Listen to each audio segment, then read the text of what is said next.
ফিরে এলাম বিরতির পর। রিজার্ভেশন থাকা সত্ত্বেও কুম্ভ মেলা থেকে ট্রেনে করে ফিরতেই পারলেন না শ্রীরামপুরের পর্যটকরা, পেলেন না বাসও। পরে বিপুল পরিমাণ খরচ করে তাদের ফিরতে হলো রাজ্যে। 20 জনের একটি দল শ্রীরামপুরের পর্যটকেরা, তারাই রিজার্ভেশন থাকা সত্ত্বেও ফিরতে পারলেন না ট্রেনে।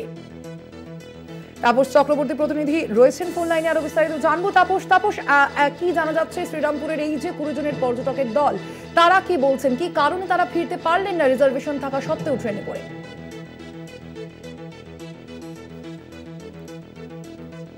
মোট 20 জন পর্যটকের যেমনটা জানা যাচ্ছে যে মূলত ট্রেনে রিজার্ভেশন থাকা সত্ত্বেও তারা কিন্তু ট্রেনে উঠতে পারেননি এবং হাজার হাজার টাকা কিন্তু খরচ করে গাড়ি ভাড়া করে আজকে কিন্তু তারা শ্রীরামপুরের বাড়িতে ফিরে আসেন। এবং যেমনটা জানা যাচ্ছে যে গত 9 তারিখে কিন্তু ট্রেন ধরে পরদিন অযোধ্যায় পৌঁছান কিন্তু শ্রীরামপুর থেকে 29 জনের পর্যটক দল। তাদের মধ্যে কিন্তু অধিকাংশই ছিলেন প্রবীণ মহিলা। 14 তারিখ প্রয়াগে কুম্ভ স্নানও করেন তারা এবং 15 তারিখ বিকেলে দুন এক্সপ্রেসে ফেরার টিকিট ছিল তাদের এবং ট্রেন স্টেশনে ঢোকে রাত 7টায় এবং ছাড়ে কিন্তু 9টায়। তা সত্ত্বেও কিন্তু ট্রেনে উঠতে পারেননি তারা, চেষ্টা করেও কিন্তু ট্রেনের কামরার সামনেই যেতে পারেননি এই পর্যটকরা। তবে 9 জন কোনো মতে এসি কামরায় উঠতে পারলেও 20 জন কিন্তু উঠতেই পারেননি। পরের দিন কোনোভাবে মুঘলসরাই পৌঁছান এই 20 জনের পর্যটক দল।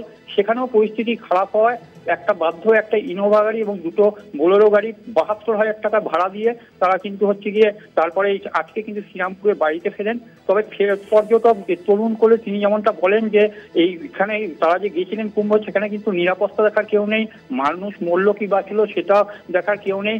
ট্রেনের টিকিট থাকা সত্ত্বেও ট্রেনে উঠতে পারেননি, বাধ্য হয়ে কিন্তু তারা এক প্রকার বাধ্য হয়ে কিন্তু 72,000 টাকা খরচাও কিন্তু গাড়ি করে আজকে কিন্তু ফিরে আসেন তারা শ্রীরামপুরের বাড়িতে। সোনালী, ধন্যবাদ তোমায়। আমরা কথা বলছিলাম, ফোন লাইনে ছিলেন প্রতিনিধি তাপস চক্রবর্তী।